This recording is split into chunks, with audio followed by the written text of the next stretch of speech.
Halo semuanya, pada malam hari ini kita akan membahas tentang Marxism and the Youth Movement Liberation bersama dengan Real dari Orlando ya, kalau tidak salah. Sebentar, saya masih sambil menunggu. Ya, kita bahas tentang Marxism and Youth Liberation Movement bersama dengan Real dari based in Florida. Oke. Ini merupakan Revolutionary Education and Action League. Kalau kita lihat dari deskripsinya ya. Dan kita akan mencari lebih tahu apa itu Real dan bagaimana implikasinya terhadap gerakan-gerakan revolusioner, pembebasan anak muda dan juga kesadaran kelas ya gitu. Jadi sambil kita menunggu, saya juga akan menginvite dari Real. Nah, kebetulan Real sudah join di dalam Instagram saya. Oke, kayaknya kita harus mulai nih karena ini topik yang menarik, karena kita ngeliat bahwa anak muda, ketidaksadaran dan juga konflik-konflik kelas itu masih berjalan hingga hari ini. Dan pada kesempatan kali ini kita akan membahas itu bersama Real karena kita butuh perspektif yang lebih bersifat internasional, dan diskusi ini mungkin akan berjalan dalam dengan menggunakan bahasa Inggris ya. Jadi mungkin nanti ya seperti itulah ya. Oke, jadi sebentar kita coba invite dulu. Ya, request to join.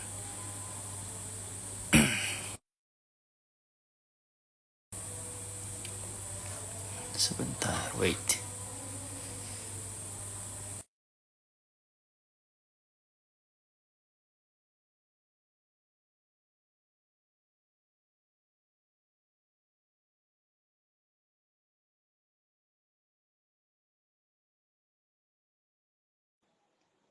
Okay, for myself, I already invited Gabriel. Okay. Hello. How are you, brother? How about you? I'm doing well. Can you hear me? Yes. How about me? Can you hear my sound? Mm-hmm. Okay, that's a good one. And then, yeah, I'm very excited tonight. Full power, like. So, maybe first of all, I want to let you introduce yourself and how about the Real. Okay. First off, I'm really excited as well to have met a comrade all the way in Indonesia. I'm super honored to be here. My name is Albizu. I am one of the founding members of the Revolutionary Education and Action League, or REAL, here in Orlando. We are an organization that came together just from a kind of dissatisfaction of the state of the left. We understand that my whole life, America has been at war. My whole life, things keep getting more expensive and people pay less and less and less. We're going into more poverty. Billionaires make more and more and more. And that's just the general trend. So we could see that the left as it is, that is supposed to be in opposition to that, is supposed to stop that from happening, has failed to do so. So we came out in order to find the proper strategy in order to really be like a real challenge to the bourgeoisie and this kind of monopoly capital. I don't know if you want to do you want me to like go into like kind of the history of how we came to be? Yeah. So around 2018, 2019, most of the founding members were all involved in activist circles, right? Some of us were in anarchist formations. Some of us were Bernie Bros. I don't know if you know about like Bernie Sanders supporters and things of that nature. We also came out of the Black Lives Matter uprising. We were all involved in these kind of things. And we worked in a restaurant, right, that a lot of like left people go to. And we were all sharing and discussing our experiences with this. And eventually, because we're activists, we organized a union in that restaurant. And the restaurant completely shut down. That was kind of like a failure. So we were all out of jobs, and like we were thinking about what are we going to do now, right? So out of that came real. The people who still wanted to be activists, still wanted to do change, but we all knew that we had to do something different. We sat and created like study circles and things of that nature to rediscover when the left was strongest in this country, right? So in that study, in that research, we come to find that here, and I would say globally, the most effective challenge to monopoly capital has always been Marxism Leninism, the science of Marxism Leninism. So we rooted ourselves in that study, right? When we first came out, we wanted to build bridges between the left, right? We wanted to build like a bigger coalition, and we were not hostile or anything like that. But as we rooted ourselves in the specificity of we are Marxist-Leninists, this is what we think that we should do. We saw that the left in general like didn't or wasn't interested in that kind of coalition, right? It's a broad general left movement, and it's more like a social circle as opposed to a movement that wants to make changes. So from that, when we say that we want to build a stronger left, we understand that what that means is that we're going to use the science of Marxism-Leninism to put forward a specific program, political programs, in order to take that logical conclusion and fight against those capitalist oligarchs. And that's what we're interested in doing. So far, we have many different programs that are steadily growing, and our ambitions are also growing as well. So we have the People's Free Kitchen, where we feed needy people every week over 100 meals, right? We also have the People's Freedom Farm, understanding that that is a way of seizing the means of production. It's a way of bringing out the people, right? No, everyone's hungry. Everyone wants a meal. Everyone wants a hot plate, but so we can bring the people out, and once we have their ears, like once we're organizing that, then we can tell them like, hey, this is our politics. This is how we organize. We're also leading efforts against a harmful ordinance that we see as an attack on our rights here in Florida. We understand that like the beast, if you will, is cracking down on our ability to organize. So we were mobilizing against that, and we have a lot of good stuff on the works. We make literature, media like this, such as yourself. So yeah, we're into a lot of stuff, and that's really who Real is. Yeah. Wow, that's very, very interesting and very, very awesome because there so much young generation, young people. There's a lot of movement, but I think there's not very comprehensively as the real one that I found you from the Instagram account. So I have many experience about the organization, like that label themselves as the revolutionary movement. I think, but in the fact in the field when they do some action, I think there's not any revolutionary side or revolutionary action because, like just like the populism, I think there's so much here. I think that's around me. Then I think that's little bit, like make the left movement. I think when I use the general form in my environment, or the Marxist movement, the socialist movement, the anarchist movement, I think there's still have any populism side in this region because like there's always do or trying to declare some topics about about the waste, about the food crisis, about the environmental action, and then yeah, just when some day we can do some protest in the road, but the next day it's all gone. There's no any discussion about that one. There's no action about how to bring it the consciousness or the trying to create the protest again on the highway or something just like that. But the interesting point that I listened from you and then the historical about the real one. There is, Karl Marx is already lived in the 18 century, I think, just like that. And then this old perspective, and then the legendary thinker, yeah, about the liberation and about the how labor can get their rights and other stuff. So in this 21st century, I think, how did the Marxist ideology or the Marxist principle can influence the youth generation? Because, you know, like in this time, we can also hear that, that's the ancient concept. I think that's not working on this day. So that's like a dogma. I mean, when someone says that Marxist is the old thinker, old concept, how can it work in this time? Now, how you create some clarification about that, or can you show me how about the interesting or the influence or the important aspect of the Marxist is that so key that concept can still hear in this day? Yeah, I understand.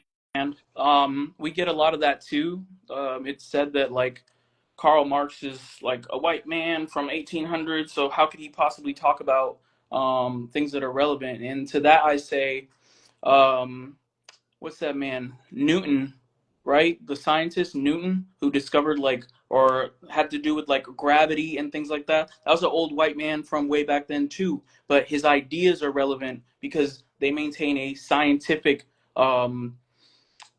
grounding in which we can understand the world now. And so where scientists like that, it's never questioned. It's never a dogma when you talk about Newtonian physics, right? Because you know that as time goes on, we build on the science, right? And it becomes even more relevant, right? Scientists like Einstein, scientists like, what's that man's name who discovered evolution? Like Darwin's Darwin, maybe, exactly. yeah. Those are old thinkers, but their ideas are relevant now. So what we have to do, right, is rediscover the relevance of Marx and Lenin. Um, I think that there's a lot of confusion of what Marxism actually is. Okay, like a lot of people think that it's like a utopian kind of Christian asceticism, like it's all about like morals, right? To create a just society, but that's not really true. It is the framework in which you can understand the development of society, just like Darwin provided the framework to understand the development of organisms, right? So Karl Marx put forth the idea of historical materialism, and he assessed the class structures. He said that history is nothing but class struggle. I'm paraphrasing, and he saw how those things were in dialogue and created revolutions in the mode of production, right? And then he logically went up to the point of capitalism where he could observe, right? And he made his own just using his scientific basis, he made his own predictions of how capitalism will eventually be sublated by socialism, but they weren't moralistic. They weren't something like, oh, it would be really nice if this happened. No, he was doing it on a scientific basis. And I think that there's a lot of like people just don't think of it like that. And I don't know if this is like relevant to the question, but there is like a fake Marxism that is promoted in the West. Okay, like when you go to these college professors and you go to these like NGO activists, right? They all purport themselves as Marxists, right?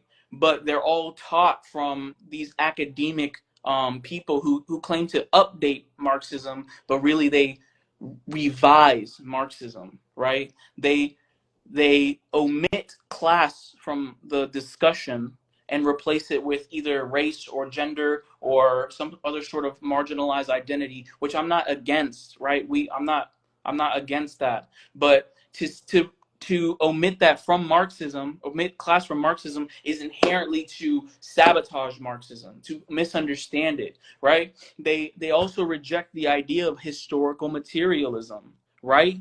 Like that is a super important Marxist tenet. It is the basis of Marxism. So if you reject that, how can you purport that you are a Marxist? And that's what we're dealing with in the West here, and I suspect all over the place, because the powers that be have a strong financial apparatus to fund these activists, to fund these universities, to mislead the people. So that's why it's even more relevant.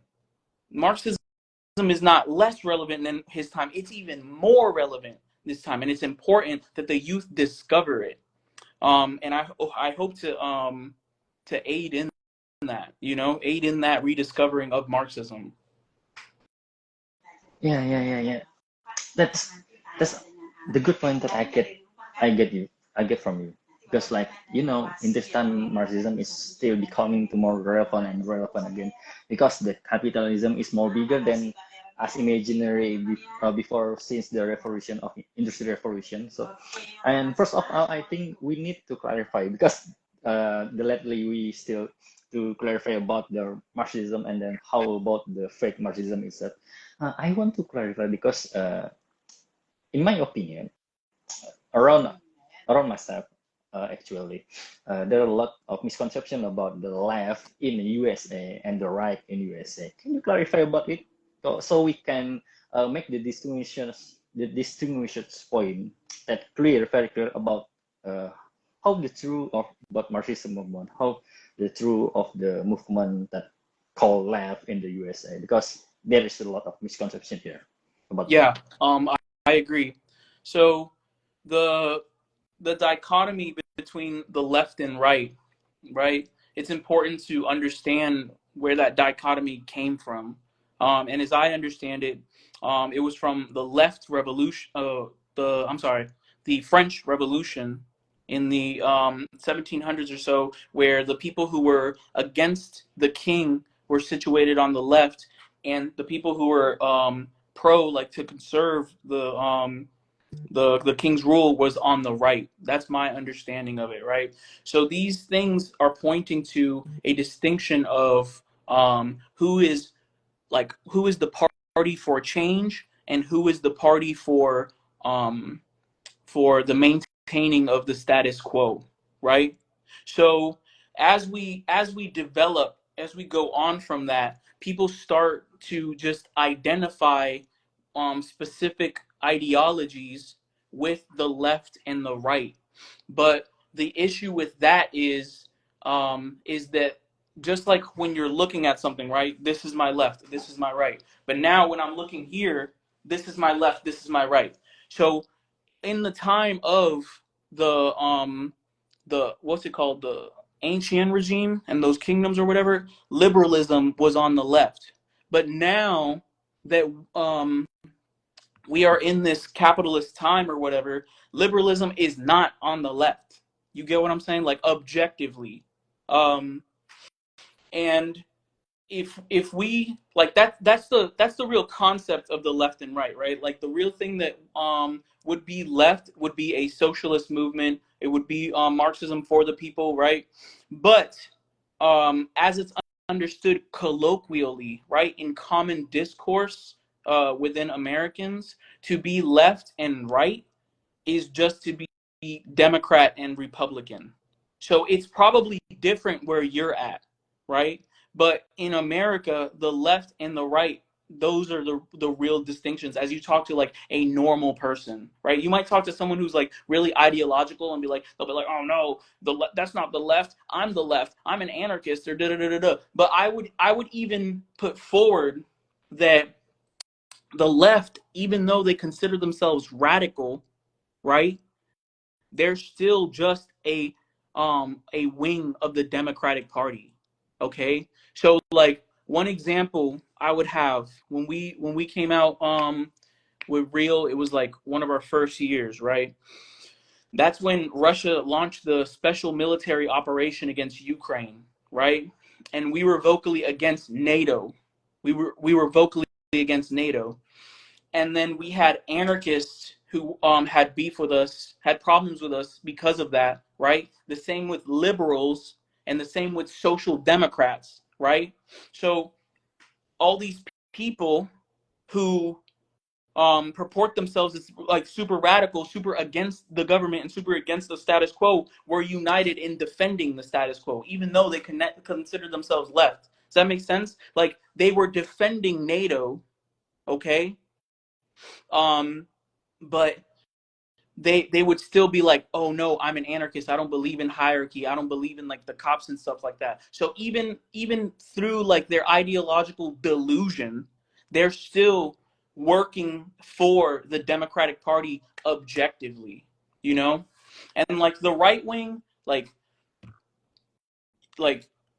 I don't everyone knows that they have like bonkers, terrible ideas. You know what I'm saying? That's why my energy is always shifted towards the left wing, because they purport themselves to be allies. They purport themselves to be the friend of the people. So we have to expose that beast, right? And work together to really, like, it's not about like, oh, uniting the left, we all just have to be leftists together. It's about, no, like, the enemy is financial capital. Financial capital is the thing that's destroying Ukraine. You know what I'm saying? So why aren't you against financial capital? And they'll be like, oh no, you're a fascist, you're this and that. Like, that's what we're dealing with. I hope that wasn't too rambly. Wow, wow, wow, wow, wow, wow. I'm, like in this time in my head, like it boom, boom, boom, boom, boom, just like that. Because there's a lot of new perspectives. Then, like, I do a few discussion before, and then I think we in that discussion, a few discussions still stuck in, like, oh, I'm just anarchist, I'm the socialist, I'm the Trotskyist, I'm then the Titoism and the other stuff against about the left, and then something like that. And then, like, there is no the bold distinction about that. So because we're talking about the Marxism, and then first of all, and then in the earlier discussion we held today, we talking about the historical materialism, and then the history. How can we clarify about the divided among the right and then the left? So I think we'll uh, give you a question about the young itself, about the young movement. Uh, we know that capitalism is, like a shadow. They're they're anywhere, everywhere, and every time in this world, and then still going to grow. We have some like transnationalism, capitalism, when the other country can exploit the citizen from the other country and then produce the stuff in that country, and then so on, so on. So, how did the Marxist movement respond to the challenges of the globalization and neoliberalism in this era? I mean, like in this 21st century, because like there's a lot of young generation. They're still not conscious about their condition, and then still like compromise with the capitalism. Oh, no problem. I will work hard so I can have the financial freedom. And then, yeah, we just follow the capitalism because in the end there's a contradiction in capitalism, and I think there's not conclude the or not finish the problem, because it's just like a dogma that capitalism plan in our head. Like, yeah, don't don't don't do a strike, don't do a like rebellion in the company or the corporation, don't do any action that can bring the emotion of all the labor in that corporation. Yes, we can compromise, and then, yeah, let them capitalism win, just like that. And I think our young generation is not conscious about the, like, the beast on the underneath of the capitalism itself. Can you tell me about the youth movement itself against the neoliberalism and then the globalization in 21st century, sir? Comrade. For sure. So I don't know if I could speak for the youth anymore, but in my experience, right, there are a lot of young people in Rio, a lot of bright people, and I am in spaces where I see young people being very mobilized. So to me, Gen Z, I see a lot of hope in them, because they may not have the vocabulary to express their disdain for capitalism, for neoliberalism, but what they do is have like a really good critique of the previous generations, as I Uh, see it, right? okay. So I've seen like people really critical of millennials and how like millennials kind of they their radical activism was like purely like this kind of like Tumblr like online Mm, scene and stuff like that. And then I seen um critiques of like Gen X that they had it so good, but they really didn't like appreciate. So like this Gen Z, this generation that came up to me, mm, really me too in a way, like mm, we didn't have a future. We were just like, at least with millennials, who, which I am a millennial, right? Like at least they said like, hey, things are going to get better, you can probably go get a job eventually, right? Even though I see things steadily getting worse.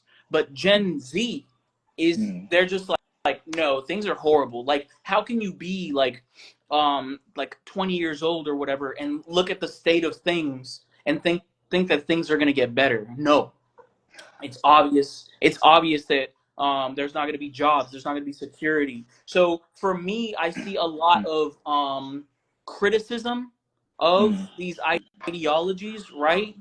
And Mm. it's almost like a are you familiar with the term like primordial, like a Oh yeah, primordial yeah, soup, I know. right? Yeah. Everything's in chaos in the Gen Z. So you see a lot of backwards ideas, right? You see a Mm, lot mm. of Yeah, misguided kind of sentiments. yeah. But I also see the potential for the youth to grab onto something real, because if they don't, they're gonna be suffering just as bad. Like I feel the urgency from the youth. I feel the fire from the youth, and I embrace that with open arms. I only hope to tell them that, like, look, it's not it's not whatever race you think it is, right? It's not like um these marginal people, it's not women, it's the finance capital system. It's right, and like we should organize around that and carve out that future for ourselves. So I'm very excited about the movement of the youth, for sure. Yeah, yeah, yeah, yeah, yeah. Because today we see more chaotic condition about, especially in our society, like in the USA or the Indonesian, because there's so much segmentation that that capitalism make. Because when segmentation or that just trying to grouping of people, B people, C people, and the other stuff, Hmm. does it the movement itself or the consciousness can be so hard to build on that base. Because like we split on the little space on the society, but capitalism still say, oh no, you are not split in this condition, you just still in the comprehensive society, so don't worry about that. And I think, in the Gen Z or the millennial, or especially the Gen Z, I think uh, there so much chaotic, and then there's a lot of misconception about how to create a perfect struggle or the effectively struggle against the capitalism and then the financial capital for bring the better life to the future workers, and then the establishment about the equality in the society.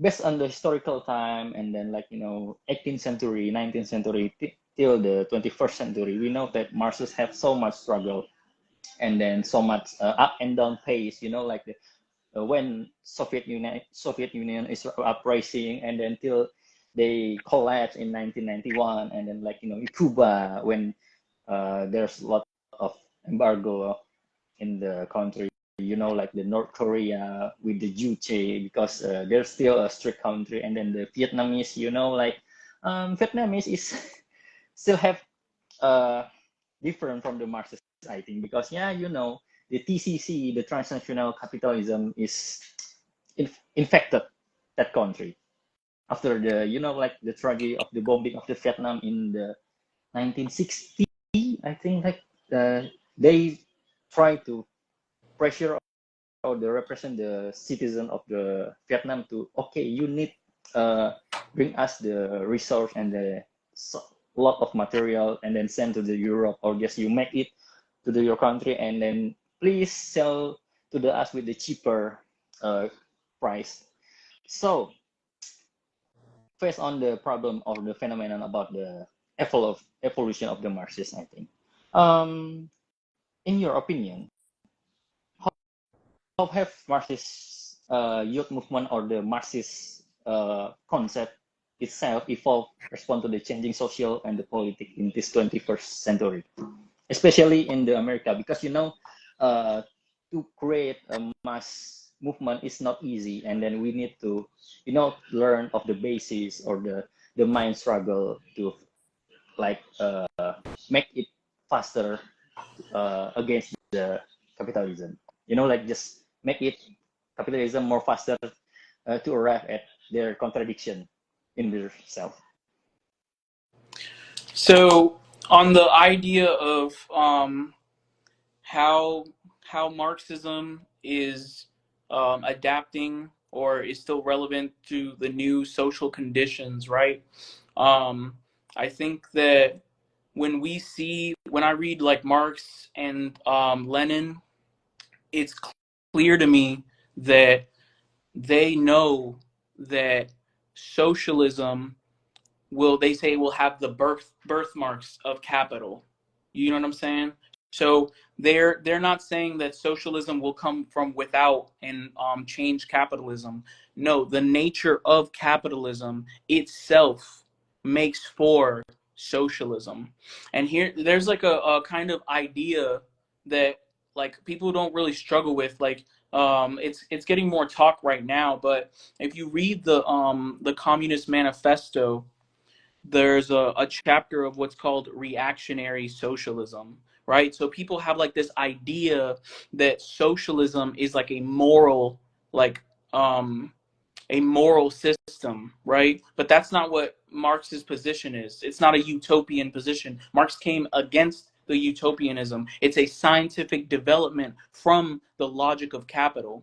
And I would say that if we read Lenin's Imperialism, he lays out how capitalism has become this monopoly, and the structures, right? The structures of the finance capital are not necessarily dictated by profit anymore. They're dictated by a social circle that has to maintain itself and use its network, right, to continue expanding, to continue to enforce. So I think that only Marxism has brought that analysis to the table, and that's super relevant. I would say that like right now, capitalism is only embodied in um, the giant structures of financial capital, like IMF, its military apparatuses, the governments that are beholden to that. But they use those resources for a social purpose, right? Because back when the Soviet Union, how you said, right, like it posed a existential threat to capital, right? So we see the Cold War as a response to that. But the goal wasn't just to make profit. The goal was to squash communism, right? So logically, before when Marx was describing capital, he was describing a system of like the free markets that was pushing for profit, right? But we don't see that system anymore. Actually, like capitalism has changed into its opposite, just like it's a dialectic concept, right? Through its own contradictions, it's now changing into its opposite, right? Of course we still need a revolution to overthrow that like super parasitic finance capital structure, but we need to have like a real analysis of what it is. And when you talk about Vietnam buying and trading things, and let me know if I'm making sense. Like when you say Vietnam is like buying and trading things like for the low and stuff like that, and you have to like make a flip for a profit. That's going to happen in socialism. Okay, like that's just the nature, that is the reality of it. Like that socialism, like it comes from the logic of capital. So um we have to understand that these experiments of socialism do not exist in a vacuum. They're reacting to the actual capitalist structure, if that makes sense. And only Marxism can really navigate through these things. I hope I'm making sense. Like think about like the BRICS countries, right? Like BRICS, those people are buying and selling stuff, Yeah, right? They're buying and yeah, sell. yeah. They're creating industrial capital, and that's true. That's like their only example. But that industrial capital, what do we got? We got China, Russia, Brazil, all these countries that are subordinating their capital to a social Mhm. project of Ah, surviving in capitalism. So you can't say that that's capitalism in the way that Karl Marx was describing capitalism. Does that make sense? The real evolution of capital and like how it manifests itself today is imperialism, is through the NATO bloc and the IMF. So ah, so those are like the financiers, right? Those are where it's at right now. The other people are reacting to that. It's not like they're creating their own capitalism, or that capitalism is even um like the predominant logic of how they move. I hope that I'm making sense. I know that this is complicated, but are you familiar with the concept of Marx's like superstructure and yeah, base, right? yeah, yeah, So yeah. we see the base is actually socialistic in nature. Wherever you see, whether it's the bourgeoisie, they're Mhm. they're moving their economy for a social basis, a decadent, destructive social basis. Whether it be the third world countries, they're moving their economy for a social project as well to survive imperialism. It's only the superstructure that is left from capitalism, and that's the basis for a revolution. Ah, yeah, yeah, yeah, yeah, yeah. Lately, I just write an article. I think that like when we're talking about the social structure and then the social goals, like when the capitalism trying to achieve and then trying to control many much people with the social action. I think maybe we can try to finding something in the history, like the economy in the neoclassical concept, like when the Austrian school. I think there's a lot of psychological approach in that. So I think the most important thing that capitalism applied in their approach to manage or to repress or to like exploit the people is using the psychological concept of the economy itself. Like the neuroeconomic, when economy with the psychological approach, and then with the neuroscientists trying to create how much decision that people can see, or how much people can create in that time with the short time like that.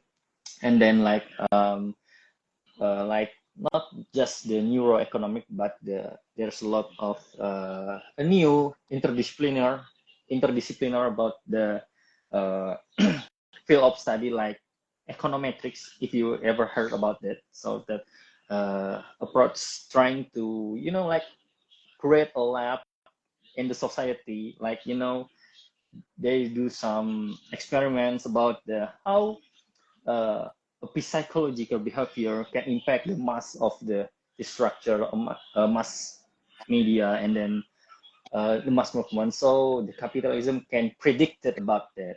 So when the movement start to rising up, trying to protest or just to create a planning about the revolution, so the capitalism will cut it off, just because like just create topics like can influence the people just using the like I will call it just like a people that mandated by the public relation. I mean, I think this is stuff like that, because in the society, the public relation is very important to, like keep the status quo of the capitalism.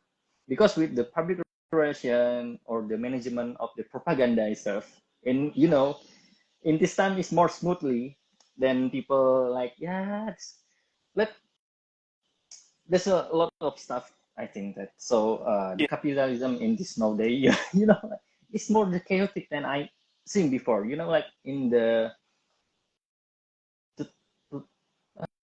2000 earlier, capitalism is not very fluent. I think like not very fluent in the term like they still simple, But after the 20 2010 and 2011, the capitalism is still to show how much their impact and how much destructive themselves.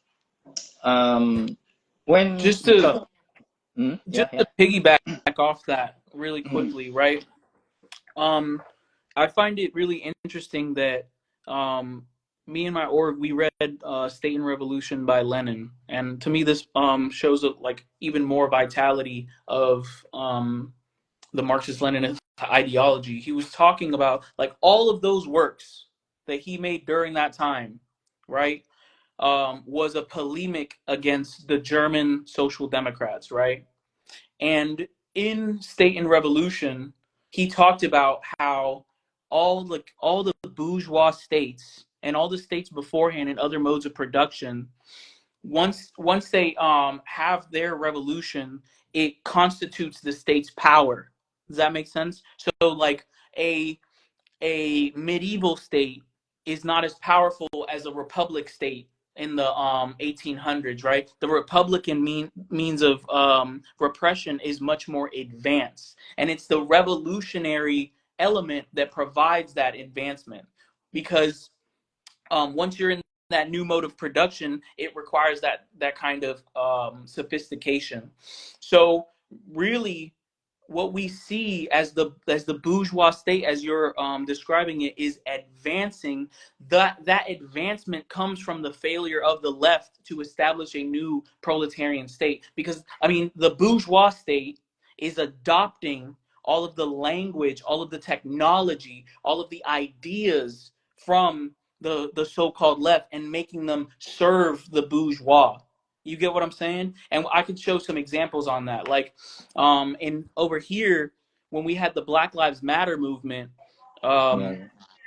we saw that the media, the media showed, like, you know what I'm saying, like Fox News and CNN, right? They were saying like, oh well, that little boy was a criminal. He tried to punch the cop. He tried to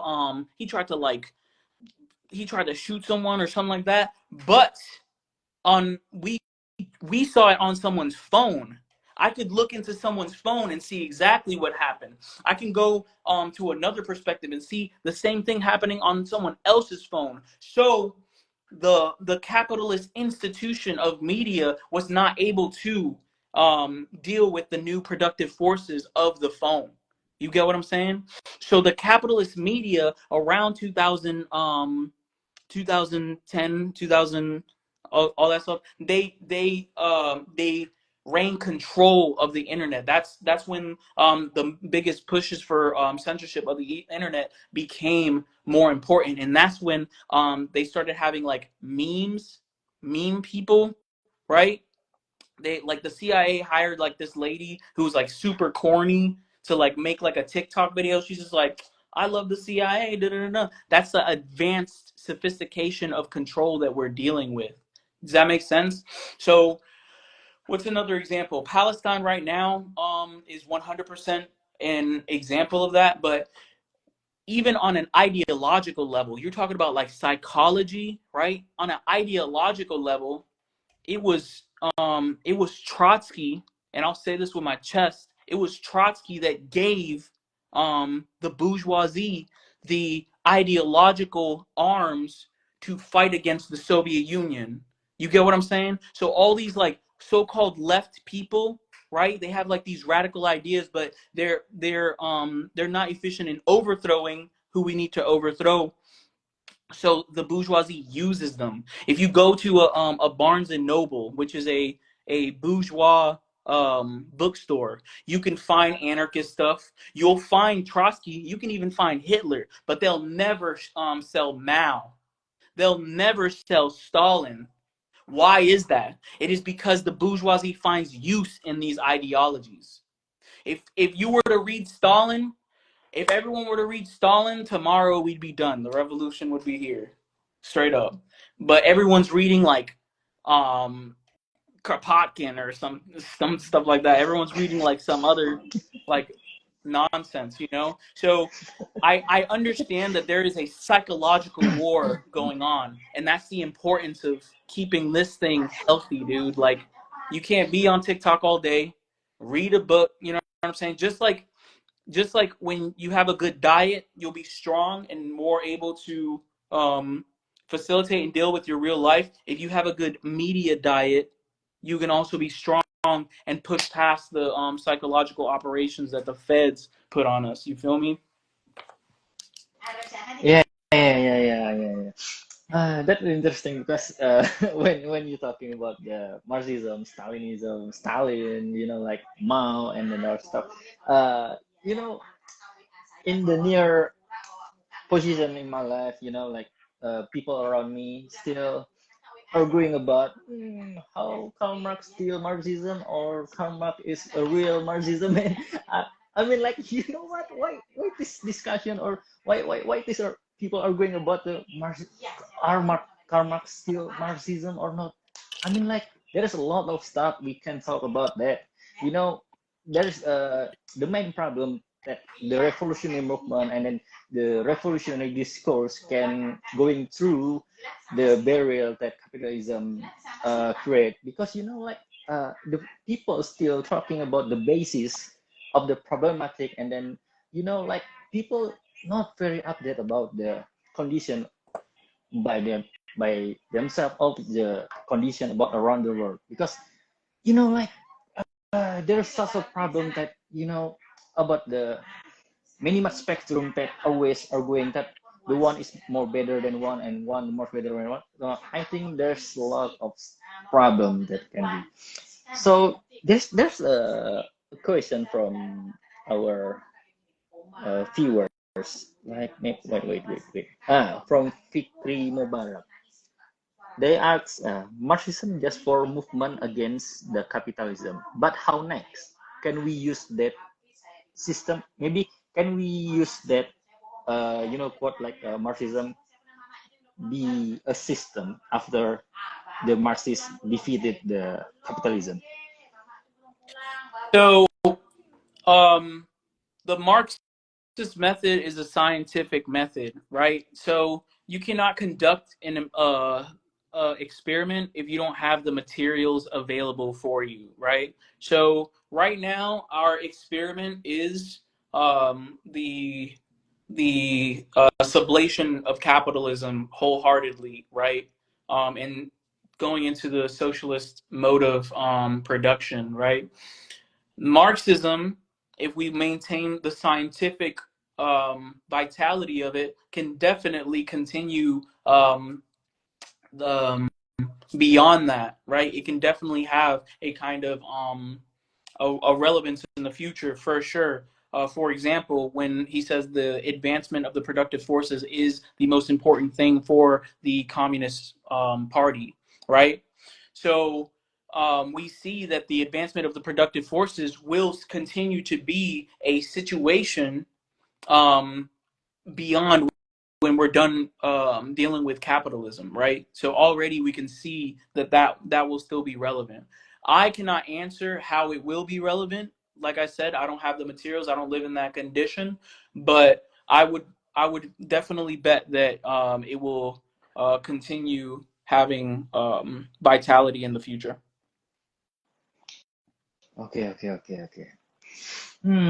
That's more interesting because when we're talking about the future, we still have to face or to against the inequality problem. Like when a man and a woman is still in the position that a man can be more superior than women. I think just like that. So in the maybe I want to trying to create a clarify maybe, and I will ask it to you.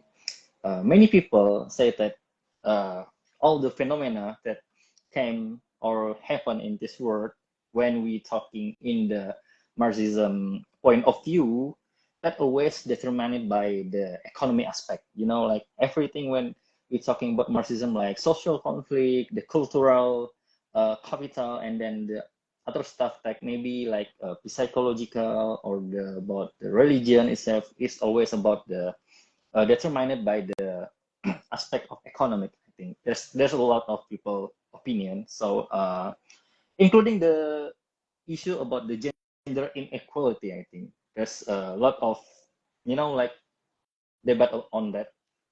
Do you think that is true?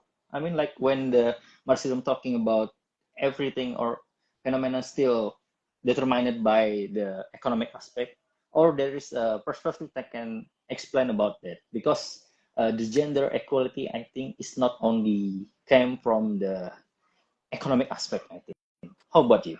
So, So I do feel like there is people who want to say that like Marxism whittles everything down into an economic basis, and they think about like dollars and coins and stuff like that. But like an economy has to do much more with your life than just like dollars and cents, right? If you go back to a prior mode of production, you would wake up, right? You would have a weapon. You like get a weapon to go hunting, right? And in that in that's an economic aspect, how to eat, right? And then once you go hunting, let's say you get like a big elephant, or like I don't want to eat an elephant, maybe like a mammoth, right?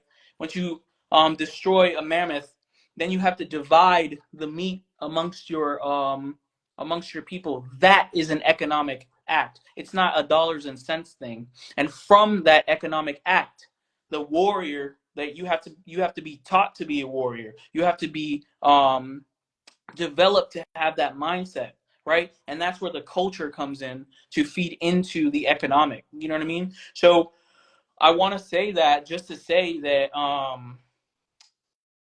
that just because it's fundamentally economic doesn't mean that there's not room for an analysis of culture and ideas and things like that. Just because I'm a materialist doesn't mean that I'm not interested in ideas, right?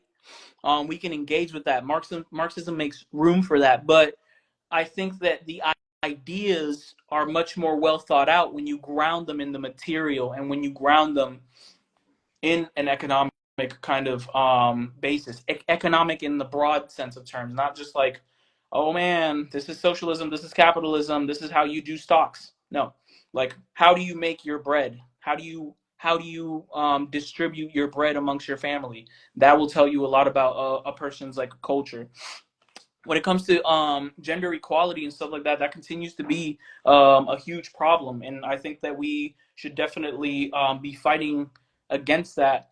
But that too has its basis in economic factors, right? The woman was considered to be a means of production, right? Because they are the ones who have babies. That's where the roots of the ideology of patriarchy comes from, right? Now that we've advanced so far in that, it makes no sense to just relegate a woman to that. That's a human being that has their own ambitions and drive, and we shouldn't like we shouldn't hinder the potentiality of a human being based on their gender. We should unleash the human being's potential and provide everything that they need in order to further society, regardless of gender. That's how I feel.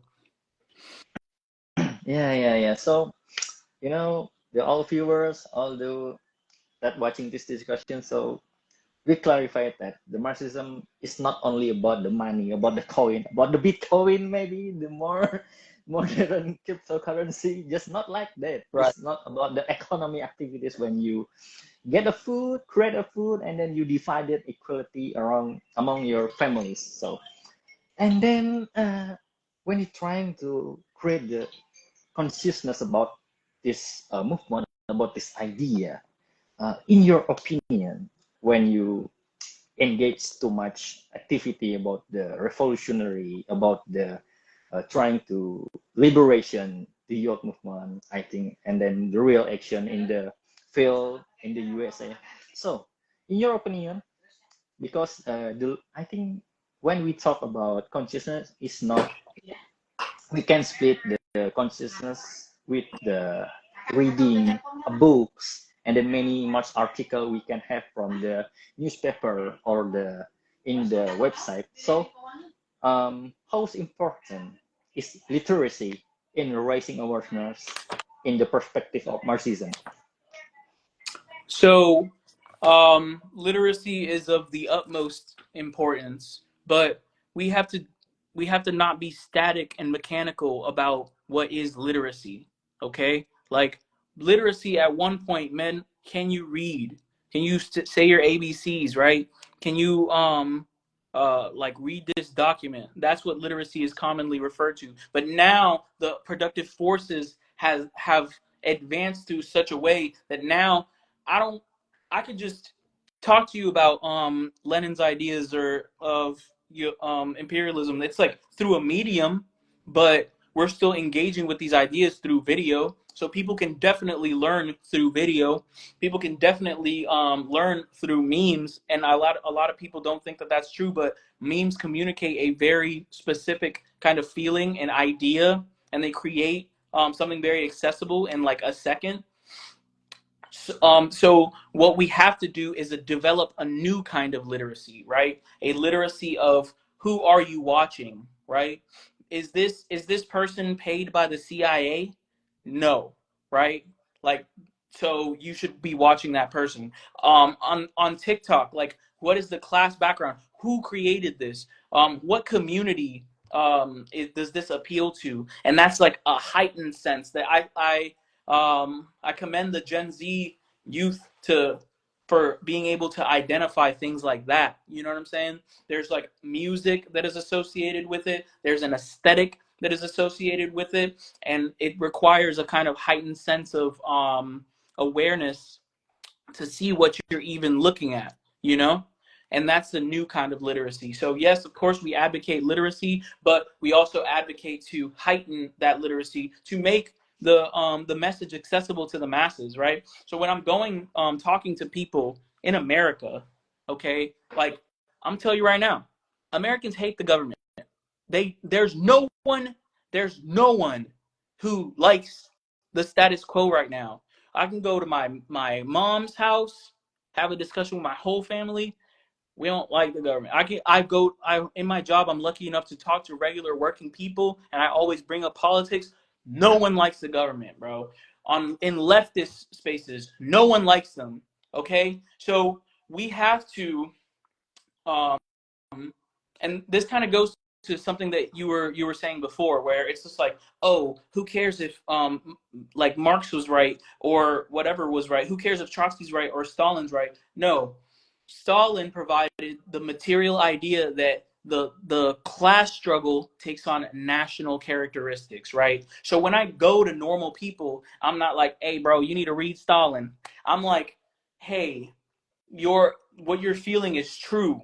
There is a lot of issues, right? You get to them, you speak their language, you're one with the people, and you appeal to them no matter what idea they think that they have. It's our job as people who do read, as people who do listen to these podcasts, as people who do are ideological and we have that interest. It's our job to make their emotion, their feeling, they're just like, man, I feel like I can't get ahead. I feel like this isn't fair.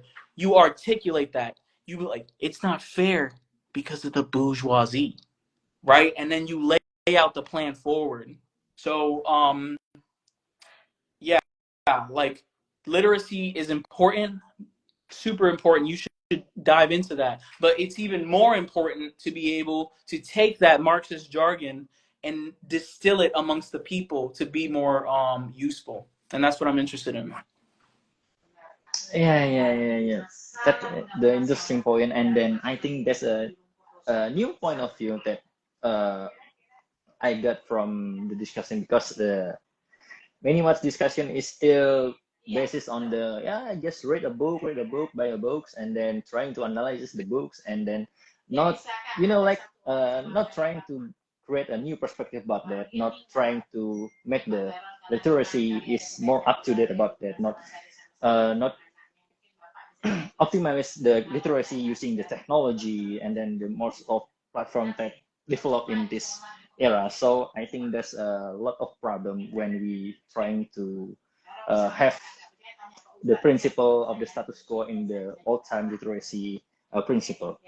The next is, I think, when we're talking about the Marxism, and then we know like a lot of the older generation starting the Marxism movement, starting the, like Che, like the Fidel, like the Ho Chi Minh, and then many much people that influence about the Marxists, and then trying to create a revolutionary society with the equality system. We see the challenges are getting more bigger, and then more harder, and then more biased, like we'll have so much confusion about that. So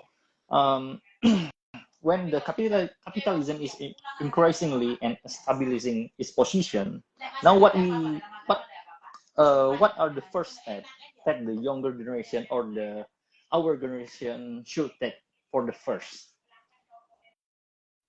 You're saying when capitalism is like in crisis, or like what? Increase. Sorry.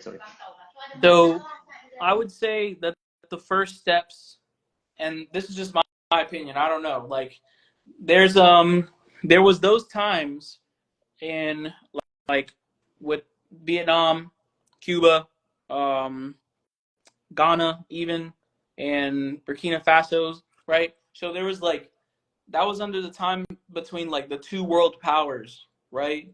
So when you overthrew your government, your colonial government, the Soviet Union said that we will support you. So you have like a bigger net to fall back on once you relieve yourself of your colonizer, right? So we don't see all that happening right now anymore because we live under that unipolar like American hegemony. There's like really not someone who will say like, "Hey, I will outright support you in overthrowing your government," right? In the third world, in Minecraft. Just kidding. So it's different now. It's different now, and especially it's going to be different in every like situation, right? Right now, I can only see the issue in my own material reality, and I've already laid it out to you. It's like the psychological attacks, right? The misrepresentation of Marxism, the diffuseness of the left that doesn't have like a particular path to go down. They only have like ambiguous like left unity, right? Those are the issues that stand against us in the bourgeoisie right now. So that's what we're trying to do. We're trying to overthrow like those little obstacles as we go. The situation in your country might need a deeper assessment, and that's up to you as like a man of the people to get down to like be like, what is the real issue, right? And how do we overcome it? I do think that now we have like a lot of more conscious people that are coming under the umbrella of like, hey, we know who the bad guys are, right? And that's the most important thing. We know we have to get to know ourselves and get to know our enemies, and in that way, that's how we win. I think that was like a Sun Tzu like paraphrasing kind of thing, but um, a lot of people, and it's ridiculous. I don't know if you got. I'm sure like over there, like you have Maoist, but like I don't know that maybe I don't know how they act over there. But our Maoist, and I hope you guys are watching, like our Maoists are insane. Like they're crazy people. They're like college kids, well-to-do, like middle class people or even wealthier who think that they're going to start a protracted people's war. They wear the Maoist hats or whatever. They have like the guns and stuff like that on are their like graphics and stuff like that, and it comes from that era where the people's struggle was the predominant mode of struggle at that time. You get what I'm saying? Like post World War One, like the decolonizing era, right? And then post World War II even is even a better example actually. That's after China did the People's Protracted War. That inspired the guerrilla style mechanisms all over there, but they're still stuck in that. They think that that applies to them, which is ridiculous because they're not even doing that. They're so far removed from that. You get what I'm saying? So another thing that we have to adopt as Marxism is the materialist point of view, a philosophical tendency that is inherent, or like a philosophical grounding of Marxism. It's like, what is the reality that I'm in right now? What is the reality? So it might manifest in one way in one country. It might manifest in a completely different way in another country. But you have to be like the captain of the ship, steer left, steer right, to guide the people to a revolution.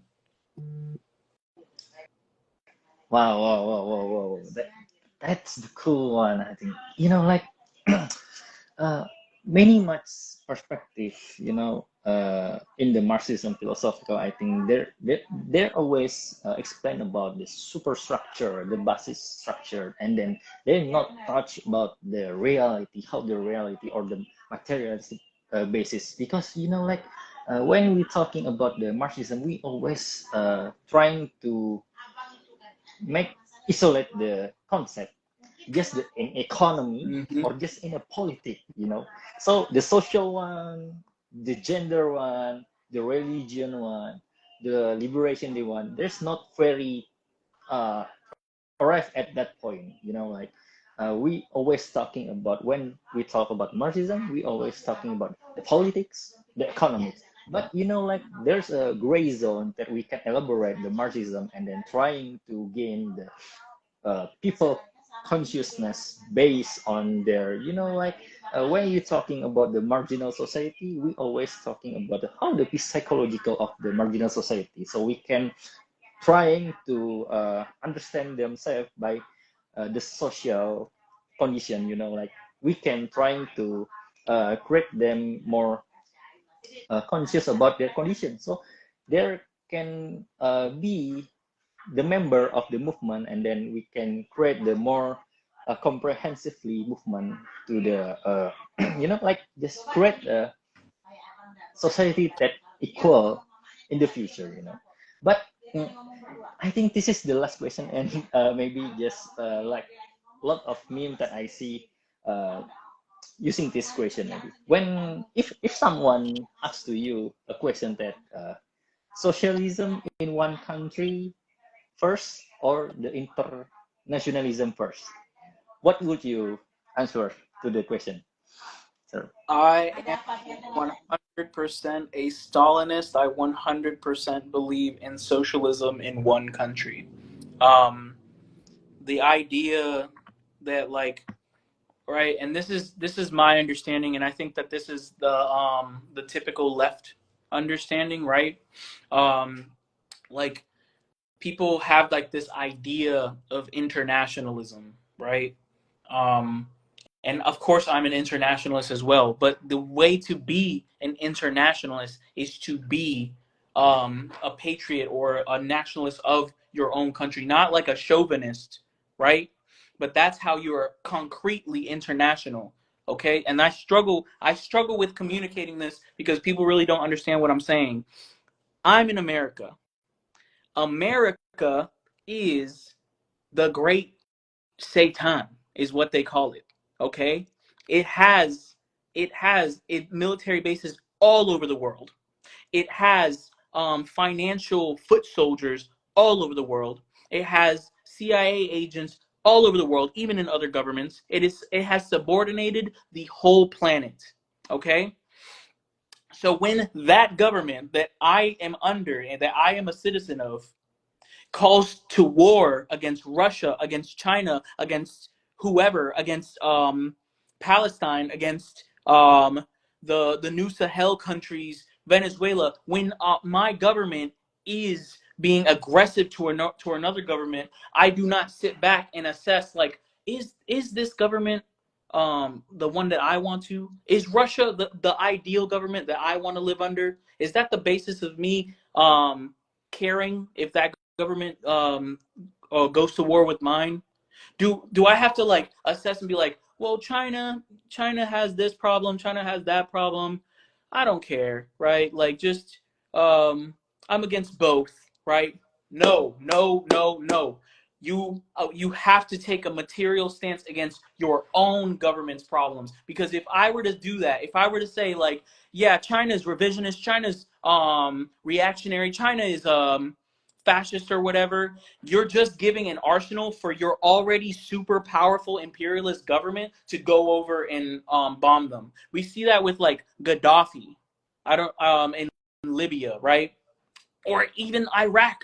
Okay, like when I was young, everyone was like, Saddam's a dictator. Saddam, he like murdered millions of people or whatever, and people were like, yeah, let's go get him.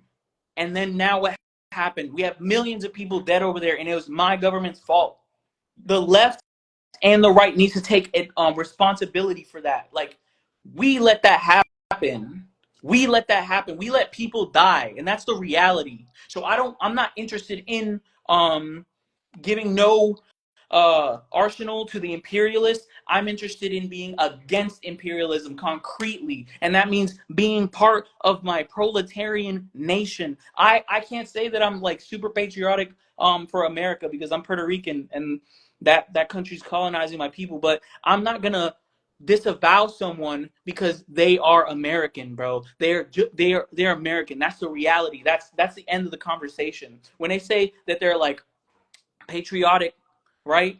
They mean that they like eating hot dogs with their families, going to church, celebrating 4th of July, all those like cultural things that make their identity, make their national identity. And that identity has a proletarian character, right? Nationalism can have a bourgeois character, just like the actual government. They think this like we're the bastion of freedom, we're American, that's why we have to be the police of the world, right? That's a bourgeois kind of nationalism, that's a bourgeois patriotism. But more and more people are disavowing that, right? But I also see the problem that people think that they're internationalists, like they're not a citizen, they're not a specific person in a specific time in a specific geopolitical place, right? They think that their values are universal, right? They're a universal citizen, okay? Like they're against Iran because of what happened to that woman, because they're a feminist, right? Like that's the same culture. They're against Yemen because like they're homophobic or something like that. Like they should have the same views on things as me. I'm a universal subject. That's not the case, bro. That's not the case. Not everyone is gonna agree with that, but that doesn't mean we have to go to war with them. That doesn't mean that we should be adversarial to them. The only people we should have adversarial things to is our own bourgeoisie, our own ruling entity, and that's what I want to push for, because that's like one of the most pernicious kind of like left-wing imperialist positions that there is right now. People are like, oh, free Palestine, but then they want to overthrow Iran, they want to overthrow Lebanon, they want to overthrow Syria, they want to overthrow like Yemen, right? They say Yemen's like too religious, they're conservatives, therefore they're bad. If you do that, you're calling for the people who, the resistance fighters that start with an H word and ends with an S, those are their allies.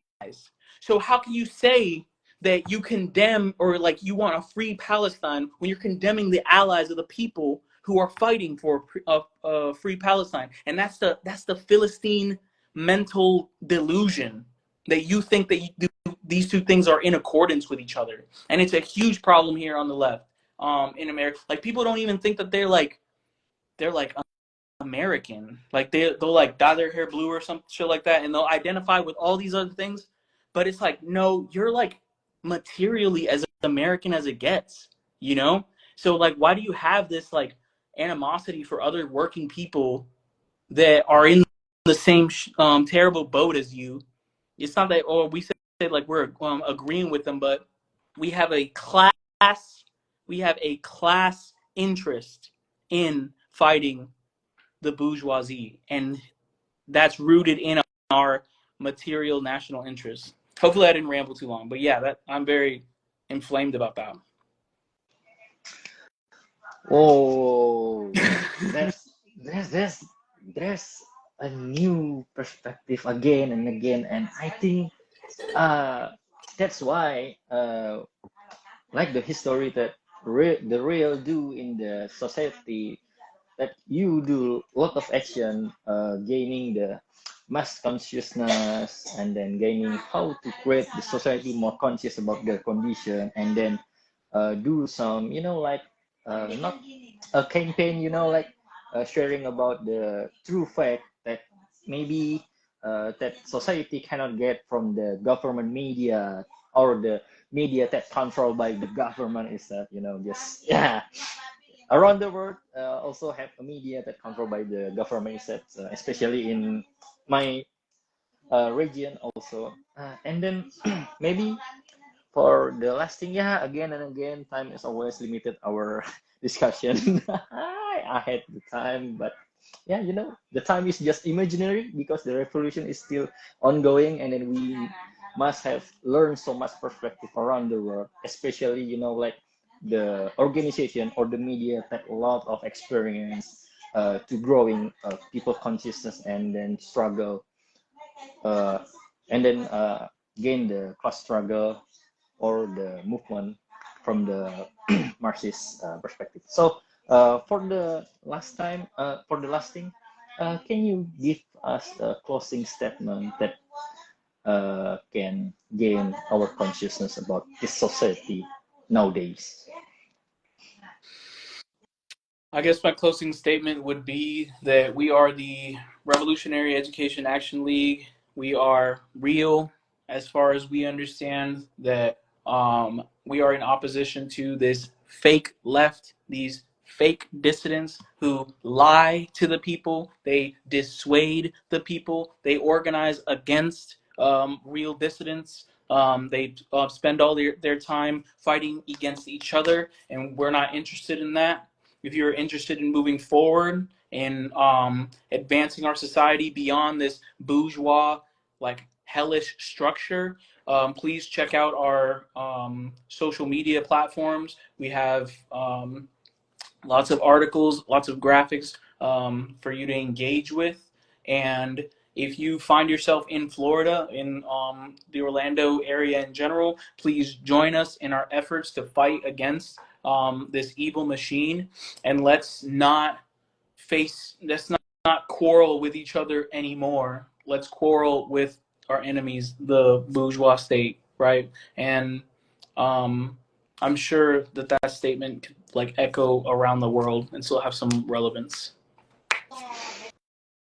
Yeah. All right. All right. All right. And then there will also uh, check an article, like also receive the article or journal something. Yeah, we have a Substack, and we do quarterly zines, which is Yeah. like a small magazine that is like self-made. So we do have articles there. We're gonna upload a lot more. We have lots of articles coming out. Okay, so the article of the magazine itself also uploaded daily, or there any specific time can you upload it? So because maybe we can do some, spread the manifestation and then the theoretical approach from the Marxism around the world, especially the Marxist maybe that still in our society, can upload it to the real one, or any specific time, or the any specific form that we can send the article to the real, or just from the email or something. Yeah, you can hit our emails, or you could just hit us up on the DMs. We'd love to have like an international perspective if you want to write for our Substack. We don't have like a set like time to do it because like we're still working on. We're all just volunteers, right? We're like just learning this as we go. But if that would make it easier to have like a set date in order to put up our written content, then I think that we can do that for sure. All right, all right. There's interesting thing. I have learned so much from you and then from the real one. So, like starting from the basis of the Marxism, the misconception, we clarified that because we can make it clear now the difference when we talk about the left and the right in the USA, and then we're talking about how many people must be considered to reading like Stalin, Mao, and other stuff, just not only the Trotsky or the social democratic concept. And then we finish with the talking about the socialism in one country or the internationalism, and then also we're talking about the gender inequality. So there's a lot of new perspective. So then I will spread it to our society, especially in my society around me, because there's a lot of the interesting point and then the urgency, that very urgent point that can create more consciousness and then create the revolutionary movement. So maybe I will quote the Karl Marx for the last time. Maybe the most influential quote, like workers of the world unit. Yes, Thank sir. you so much. Thank you. Thank you so much, comrades. And I hope in the future we can talk many much again about Marxism or new term like maybe like the oligarch and then something stuff like that. Yeah, So maybe absolutely. don't forget to follow the reel, and then please watching and then share the post from the reel, because the reel is the most revolutionary movement and I ever seen. Also there develop the media with the strong statement and then the strong fact that you can find in the Instagram and other stuff from your platform. Thank you so much, Thank you. comrade. Have a good one. See you, and then keep the revolutionary. Bye bye, everyone.